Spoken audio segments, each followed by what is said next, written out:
देश के मंडियों को ई नाम से जोड़ करके वन नेशन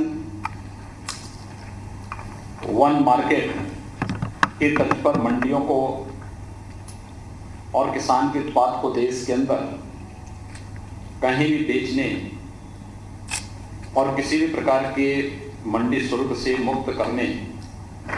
का क्रांतिकारी कदम हो। न्यूनतम समर्थन मूल्य किसान को लागत का 1.5 गुना दाम उपलब्ध कराने का रहा हो, या फिर प्रधानमंत्री किसान सम्मान निधि। आजादी के बाद किसानों के हित में लिए गए ये सभी ऐतिहासिक और क्रांतिकारी फैसले हैं।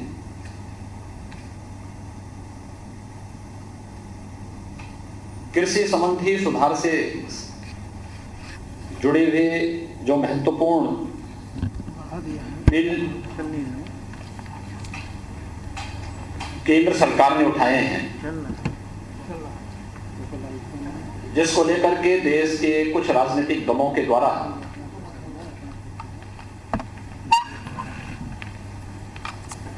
वातावरण खराब करने का प्रयास किया जा रहा है। खासतौर पर एपीएमसी एक्ट, जो मॉडल एपीएमसी एक्ट है, इस पर राजनीतिक दलों का वर्तमान रवैया उनके दोहरे चरित्र को प्रदर्शित करने वाला है। अगर हम देखेंगे कि कांग्रेस नेतृत्व की यूपीए सरकार ने 2004 से लेकर के 2014 तक इस देश के अंदर शासन किया था। उस सरकार में कांग्रेस पार्टी के नेतृत्व में जो सरकार 2004 से 2014 तक देश के अंदर शासन की, यूपीए की उस सरकार में NCP, left, DMK, Samajwadi Party, Bahujan Samajwadi Party, TMC जैसे राजनीतिक दल या तो सरकार में शामिल थे या सरकार को समर्थन कर रहे थे।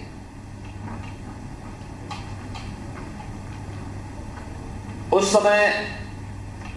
यूपीए सरकार ने 2010 और 11 के समय देश के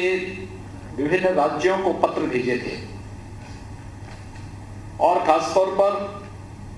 उस समय के कृषि मंत्री श्री शरद पवार जी ने पत्र भेजे थे मुख्यमंत्रियों को कि स्टेट का APMC act, agricultural produce marketing committees act, इसमें व्यापक संशोधन की आवश्यकता है और एक मॉडल एक्ट भारत सरकार इसके लिए तैयार कर रही है। इस मॉडल एक्ट के अनुसार ही इसे देश के अंदर लागू किया जाना चाहिए। मुझे आश्चर्य है कि किसी सरकार के कृषि मंत्री राज्यों को पत्र लिख रहे होंगे तो बगैर शासन के मुखिया के या जिस पार्टी के नेतृत्व में सरकार चल रही है उस पार्टी के मुखिया को इस बात की जानकारी न हो, ये बड़ी अजीब सी बात है। डॉक्टर मनमोहन सिंह जी देश के प्रधानमंत्री थे, श्रीमती सोनिया गांधी जी यूपीए की चेयरपर्सन थी, श्री राहुल गांधी जी का एक अहम रोल तब भी कांग्रेस महासचिव के रूप में उस समय भी था, और वे एक सांसद, कांग्रेस पार्टी के सांसद भी थे।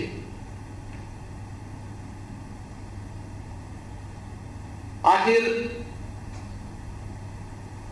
2010 और 11 के दौरान पत्र लिखे गए यूपीए सरकार के कृषि मंत्री ने राज्यों को एपीएमसी एक्ट में संशोधन के बारे में कांग्रेस पार्टी या राष्ट्रवादी कांग्रेस पार्टी और उसको समर्थन करने वाले राजनीतिक दल आज अपने उन वक्तव्यों से कैसे मुकर सकते हैं और कैसे मुकर रहे हैं, ये इनके दोहरे चरित्र को प्रदर्शित करता है और किसानों, भोले भाले किसानों के कंधे पर बंदूक रख करके कैसे देश के अंदर ये लोग अराजकता का माहौल पैदा करने का कुत्सित प्रयास कर रहे हैं, इसका एक उदाहरण ये घटना है। याद करिए 2014 में दिल्ली के अंदर कांग्रेस की श्रीमती शीला दीक्षित की सरकार हटी थी और आम आदमी पार्टी की सरकार बनी थी। तब कांग्रेस पार्टी के अध्यक्ष के रूप में श्री राहुल गांधी ने एक बात कही थी। कांग्रेस पार्टी के महासचिव के रूप में श्री राहुल गांधी जी ने उस समय एक बात कही थी कि आखिर कांग्रेस क्यों हारी थी, और उन्होंने इस बात का समर्थन किया था कि कांग्रेस पार्टी एपीएमसी एक्ट के अंदर संशोधन करने की पक्षधर है और वह सब्जी और फलों को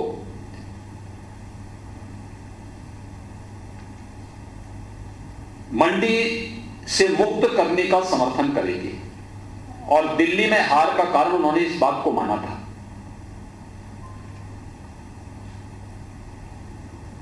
यही नहीं, यूपीए सरकार या कांग्रेस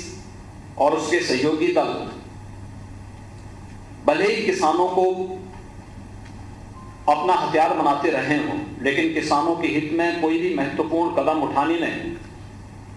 सदैव संकोच करते थे या उनको उसके बारे में कोई सोच नहीं थी। जब कृषि संबंधी सुधारों को मोदी जी के नेतृत्व में अभी लागू किया गया, लागू होने के पहले स्टैंडिंग कमेटी में, यानी संसद की कृषि संबंधी जो स्थायी समिति होती है, उस स्थायी समिति की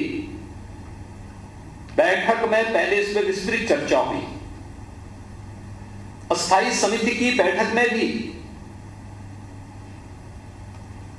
अकाली दल ने, समाजवादी पार्टी ने, टीएमसी ने,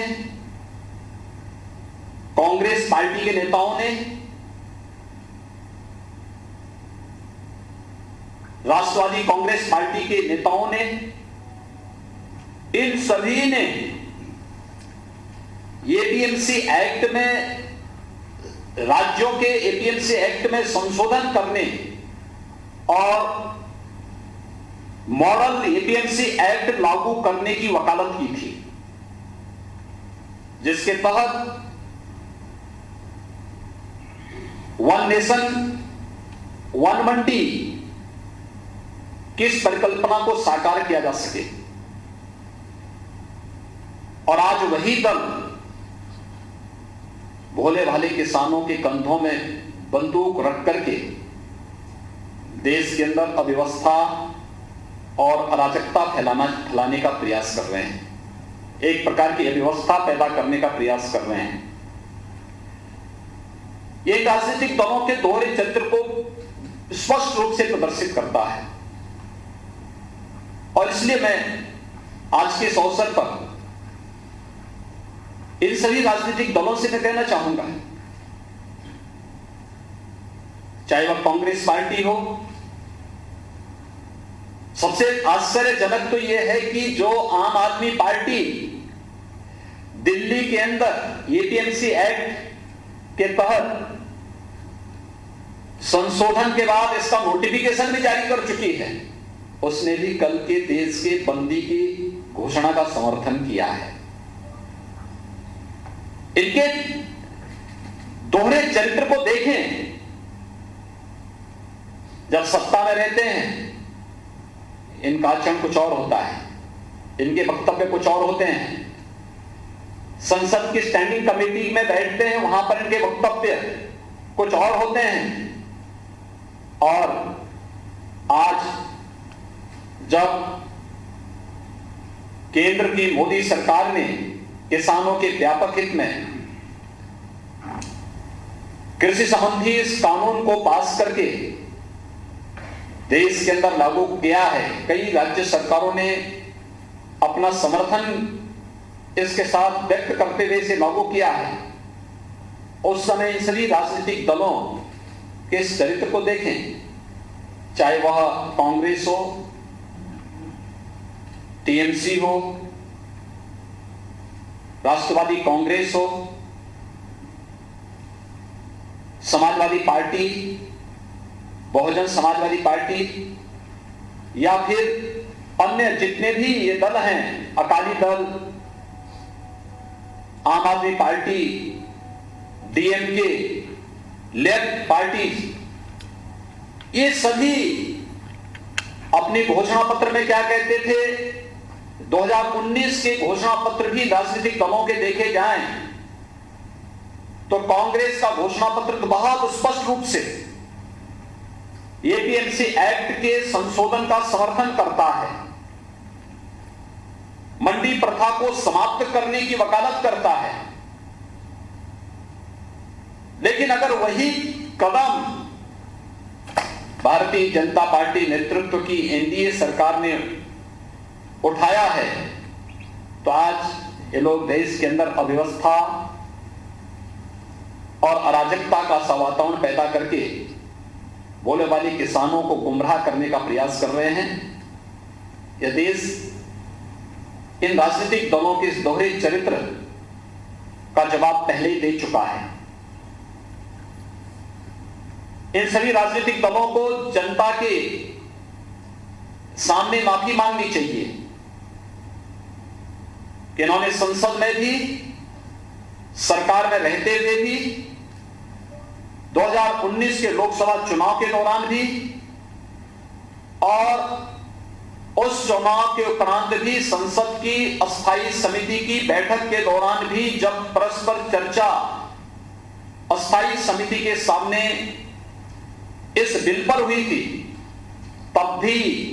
इन लोगों ने जो बातें कही थी आज उससे स्वयं मुकरते हुए दिखाई दे रहे हैं। राजनीति मूल्यों और आदर्शों की होती है, राजनीति सिद्धांतों की होती है। राजनीति अगर मूल्य और आदर्शों के बगैर हो और बिन पेंदे लोटे की तरह लुढ़कते हुए दिखाई दे तो फिर वह राजनीति कभी भी जन विश्वास का प्रतीक नहीं बन सकती। और उस जन विश्वास पर कुठाराघात कर रहे हैं ये सभी राजनीतिक दल, जिन्होंने कृषि संबंधी सुधार के इस महत्वपूर्ण कदमों का सत्ता में रहते हुए समर्थन किया था। स्टैंडिंग कमेटी की बैठक में समर्थन किया था। कुछ दलों ने इसके ऑर्डिनेंस का समर्थन भी किया था। अपने इलेक्शन के मैनिफेस्टो को इसका हिस्सा बनाया था। और आज जब इस प्रकार के व्यापक सुधारात्मक कदम को केंद्र सरकार किसानों के व्यापक हित में उठाती है तो वही लोग आज इसका विरोध भी करते हुए दिखाई दे रहे हैं। ये दोहरा चरित्र देश कतई बर्दाश्त नहीं करेगा। खासतौर पर कांग्रेस जैसे राष्ट्रीय दल को यह कतई शोभा नहीं देता कि वह किसानों के कंधों में बंदूक रख करके आम जनमानस की जिंदगी के साथ खिलवाड़ करे। और वह अधिक तब जब ये देश कोरोना के खिलाफ एक महत्वपूर्ण लड़ाई को पूरी मजबूती के साथ लड़ रहा हो। ये सीधे सीधे उन भोले भाले किसानों के स्वास्थ्य के साथ खिलवाड़ भी है। और कोरोना के खिलाफ देश की लड़ाई को कमजोर करने की साजिश का हिस्सा थी। कांग्रेस पार्टी को और उन सभी राजनीतिक दलों को जो पहले इसका समर्थन करते थे, अलग अलग स्टेजेस पे इन्होंने समर्थन किया और आज वे लोग भारत बंद का समर्थन करके अव्यवस्था और अराजकता फैलाने का जो कुत्सित चेष्टा कर रहे हैं, उन सबको देश की जनता से माफी मांगनी चाहिए और देश के सामने स्पष्ट करना चाहिए कि 2010-11 के दौरान जिस यूपीए सरकार ने एपीएमसी एक्ट में व्यापक संशोधन की वकालत की थी और राज्यों के मुख्यमंत्रियों को इससे संबंधित पत्र लिखे थे, उस समय उन्होंने उस यूपीए सरकार को क्यों समर्थन किया? इन्होंने अपने इलेक्शन मैनिफेस्टो में इसे शामिल किया था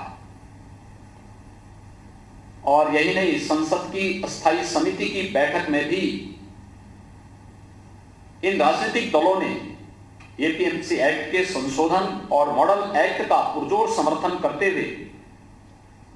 जो बातें उस समय कही थी, ये सभी संसद की कार्रवाई का हिस्सा है, कमेटी की कार्रवाई का हिस्सा है और ये सभी चीजें पब्लिक डोमेन में है।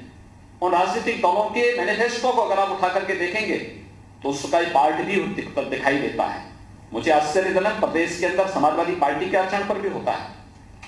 श्री मुलायम सिंह जी ने 2019 में